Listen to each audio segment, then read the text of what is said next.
प्रभु यीशु मसीह के नाम में आपको अनुग्रह, शांति और आशीष मिले। जेसी रैम्सडन एक अंग्रेज मैथमेटिशियन थे, गणितज्ञ, और एस्ट्रोनॉमी और साइंटिफिक इंस्ट्रूमेंट्स बनाते थे। उन्होंने इन्वेंट किए। एस्ट्रोनॉमी जिसमें हम तारों और ग्रहों की स्टडी करते हैं। और रैम्सडन की जो लोकप्रियता थी, उसका जो फेम था, रेपुटेशन था, वो इस पे था कि बहुत अच्छे मैथमेटिकल मेजरिंग इंस्ट्रूमेंट्स बनाते थे, इन्वेंट करते थे, शोध की उन्होंने। कुछ है जो जिनको डिवाइडिंग इंजन्स कहते हैं, जिससे बहुत एक्यूरेट एंगल और लंबाई मापी जाती है। तो इसी से बाद में शायद और इम्प्रूव्ड वर्नियर कैलिपर और माइक्रोमीटर बने। तो लेकिन जो शुरुआत इस एरिया में हुई वो रैम्सडन के द्वारा हुई। उन्होंने एस्ट्रोनॉमी के लिए, तारों और ग्रहों की स्टडी के लिए कुछ ऐसे इंस्ट्रूमेंट बनाए जो बहुत समुद्री यात्राओं के लिए यूज होते हैं, विशेषकर नेवी के लिए, मर्चेंट नेवी के लिए इनके ट्रैवल्स में बहुत यूज होते हैं, जिसमें लैटिट्यूड वगैरह नापा जाता है। और इन्होंने सर्वेइंग इंस्ट्रूमेंट्स भी बनाए, जिससे कई जगह दुनिया में नक्शे बनाने के लिए और जमीन के सर्वे के लिए वो यूज किए जाते थे। और एक ऐसा उन्होंने आईपीस बनाया, देखने का आईपीस, जो टेलीस्कोप और माइक्रोस्कोप में यूज होता है, जिसका नाम ही रैम्सडन आईपीस जाना जाता है। तो रैम्सडन जबकि बहुत टैलेंटेड व्यक्ति थे और बहुत ही जीनियस व्यक्ति थे, उनके साथ एक मुश्किल थी, क्योंकि ये सिर्फ थियरी नहीं करते थे, ये प्रैक्टिकली चीजें बनाते थे। तो इनको बनाने के ऑर्डर भी मिलते थे, लेकिन इनके साथ मुश्किल ये थी, डिलीवरी बहुत लेट देते थे। कभी कभी महीने लेट हो जाता था ये अपना सामान डिलीवर करने में कस्टमर को, और साल भी लग जाता था, सालों भी लग जाते थे। तो ये समय है जब इनका जन्म हुआ था 1735 ईस्वी में, और 1800 ईस्वी 5 नवंबर को इनका देहांत हो गया। यानी देखा जाए तो काफी छोटा जीवन था, 65 वर्ष जिए ये। तो एक बार ऐसा हुआ कि राजा ने, उस समय का जो राजा था जॉर्ज III, उसने रैम्सडन को एक काम दिया कि मेरे लिए ये इंस्ट्रूमेंट बना के मुझे दो। और राजा इनके बारे में जानता था, इसलिए उनको, रैम्सडन को, उन्होंने उससे वादा मांगा कि मुझे दिन बताओ कि तुम किस दिन इंस्ट्रूमेंट की डिलीवरी कर दोगे। और रैम्सडन ने वो दिन बता दिया कि इस तारीख को मैं इंस्ट्रूमेंट डिलीवर कर दूंगा। तो वो दिन आया, लेकिन जो इंस्ट्रूमेंट था, इक्विपमेंट था, वो राजा के पास नहीं पहुंचा। काफी समय बीत गया और फिर रैम्सडन ने राजा को मैसेज भेजा कि इंस्ट्रूमेंट तैयार है। तो राजा ने कहा ठीक है, भिजवा दो, लेकिन आप खुद उसको लेकर आओ। और तब रैम्सडन ने कहा ठीक है, मैं खुद लेकर आ जाऊंगा, लेकिन एक शर्त पे कि आप गुस्सा नहीं होंगे। और राजा ने कहा अच्छी बात है, अच्छी बात है, उसे आने दो, अपनी गलती तो वो मान ही रहा है, और जब गलती मान रहा है तो उसको सजा कैसे दी जाएगी। और जब रैम्सडन आया तो उसको बहुत आदर के साथ राजा की उपस्थिति में लाया गया, और राजा ने कहा कि इंस्ट्रूमेंट सच में बहुत अच्छा है देखकर, और उसको बहुत अच्छी तरह मुस्कुराकर उसका स्वागत किया, और कहा कि तूने बड़ी अजीब बात है, बहुत सही रीति से जो डेट कही थी वो तूने एकदम पूरी की, क्या बात है। और उसी दिन उसी महीने तूने इस इंस्ट्रूमेंट को पहुंचाया, लेकिन बस एक गलती है कि साल का वादा तूने पूरा नहीं रखा। यानी कि पूरे 1 साल बाद रैम्सडन ने इंस्ट्रूमेंट की डिलीवरी की। दिन और महीना तो मीट किया, लेकिन साल पूरा 1 साल बीत गया, है ना।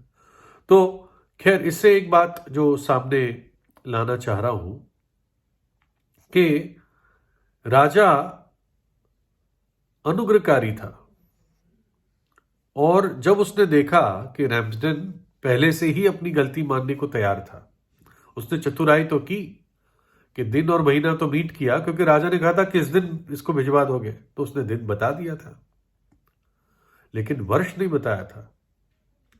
तो तारीख का दिन और महीना मीट किया, लेकिन वर्ष को उसने मीट नहीं किया। तो खैर, जब राजा ने कहा कि मेरे पास खुद आए, तो इसने पहले ही कह दिया कि राजा गुस्सा ना हो। तो इस बात को देखकर राजा ने कि अपनी गलती पहले से मान रहा है, राजा ने उसको क्षमा किया। राजा के मन में फिर कोई भारीपन नहीं था। एक बाइबल में एक दृष्टांत है, प्रभु यीशु मसीह ने बताया, और उस समय कुछ लोग, धार्मिक लोग, ये मानते थे कि 3 बार माफ कर देना चाहिए। अगर तेरा मित्र या तेरा भाई एक ही बात में 3 बार तेरे विरुद्ध अपराध करता है, 3 बार गलती करता है, तो माफ कर दे। पहली बार भी माफ कर दे, दूसरी बार भी माफ कर दे, और तीसरी बार भी माफ कर दे, लेकिन चौथी बार शायद नहीं। तो पतरस प्रभु यीशु मसीह का शिष्य था, वो जानता था कि प्रभु यीशु का जो स्तर है, उसका जो नैतिक स्तर है, पवित्रता का स्तर है, वो दुनिया समझती भी नहीं है। तो पतरस ने अपने मनी में शायद बात बना ली, या किसी से सुन के बना ली, कि भाई 7 बार तो माफ करना चाहिए। 3 बार तो आम धार्मिक लोग माफ कर देते हैं, मैं तो प्रभु यीशु का शिष्य हूं, तो 7 बार मुझे माफ करना चाहिए। तो पतरस ने आकर उससे कहा, हे प्रभु, यदि मेरा भाई अपराध करता रहे तो मैं कितनी बार उसे क्षमा करूं? क्या 7 बार करूं? यीशु ने उससे कहा, मैं तुझसे ये नहीं कहता कि 7 बार, वरन 7 बार के 70 गुने तक। 7 बार के 70 गुने तक। अर्थ ये था, प्रभु यीशु ने कहा, गिनती मत कर, क्षमा कर दे। और फिर प्रभु ने एक दृष्टांत बताया, इसलिए स्वर्ग का राज्य उस राजा के समान है जिसने अपने दासों से लेखा लेना चाहा। जब वह लेखा लेने लगा तो एक जन उसके सामने लाया गया जो 10,000 तोड़े धारता था। 10,000 तोड़े उधार थे उस पे।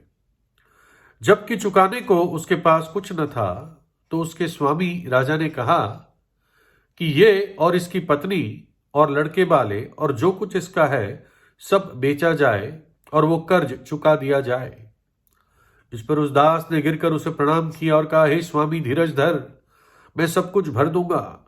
तब उस दास के स्वामी ने तरस खाकर उसे छोड़ दिया और उसका धार क्षमा किया। 10,000 तोड़े का कर्जा इस पे था। ये बहुत पैसा होता है।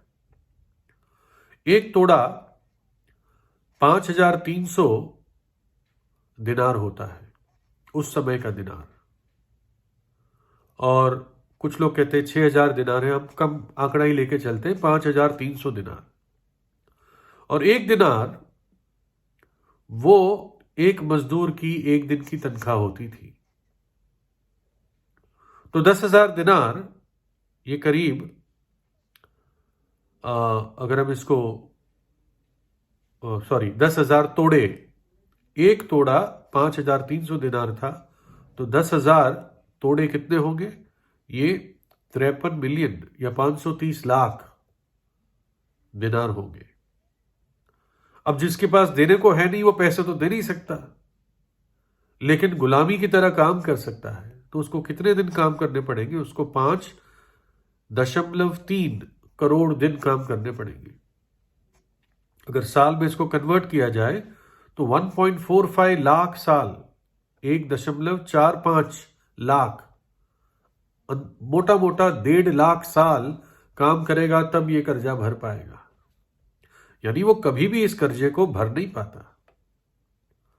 और ये प्रभु यीशु ने दृष्टांत इसलिए बताया कि मनुष्य के ऊपर कितना बड़ा भार है पाप के कारण, वो कभी नहीं चुका सकता, कभी उसकी कीमत नहीं चुका सकता। लेकिन हमारे पास एक ऐसा परमेश्वर है जो अनुग्रहकारी है, और जो सच्चे मन से, टूटे हुए मन से, पश्चाताप के साथ उसके पास आता है तो परमेश्वर सुनता है और क्षमा करता है। क्यों? क्योंकि यीशु मसीह ने क्रूस पर अपनी जान दे दी है, उस पाप का भार अपने ऊपर उठा लिया है। इसलिए जो कोई उस पर विश्वास करता है वो बख्श दिया जाता है, वो नाश नहीं होता परंतु अनंत जीवन पाता है। मैं कुछ वचन आपको सिर्फ पढ़ के सुनाता हूं, परमेश्वर का आत्मा आपसे खुद बातचीत करे। यदि हम अपने पापों को मान लें तो वो हमारे पापों को क्षमा करने और हमें सब अधर्म से शुद्ध करने में विश्वास योग्य और धर्मी है। और उसके पुत्र यीशु का लहू हमें सब पापों से शुद्ध करता है। केवल अपना ये अधर्म मान ले, केवल अपने पाप को मान ले।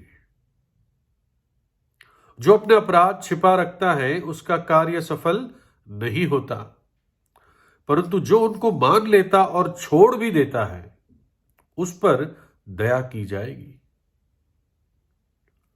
अगर प्रभु यीशु को हाजिर नाजिर जान के उसके सामने आप अपने पापों को मान लेते हैं तो वचन की प्रतिज्ञा है कि यीशु का लहू आपको संपूर्ण रीति से शुद्ध और पवित्र करता है, एक नई शुरुआत देता है और नया जीवन, पवित्र जीवन बिताने की सामर्थ्य देता है। तो आज ही प्रभु यीशु से प्रार्थना कीजिए। वो ऐसा राजा है जिसके हृदय की चौड़ाई को हम समझ नहीं सकते। उसका अनुग्रह अपार है, उसके प्रेम की ना ऊंचाई कोई जान सकता है, ना गहराई, ना लंबाई, ना चौड़ाई। इतना विशाल उसका प्रेम है मुझ और आप जैसे, या आप और मुझ जैसे पापियों के लिए। प्रभु यीशु आपको आशीष दे।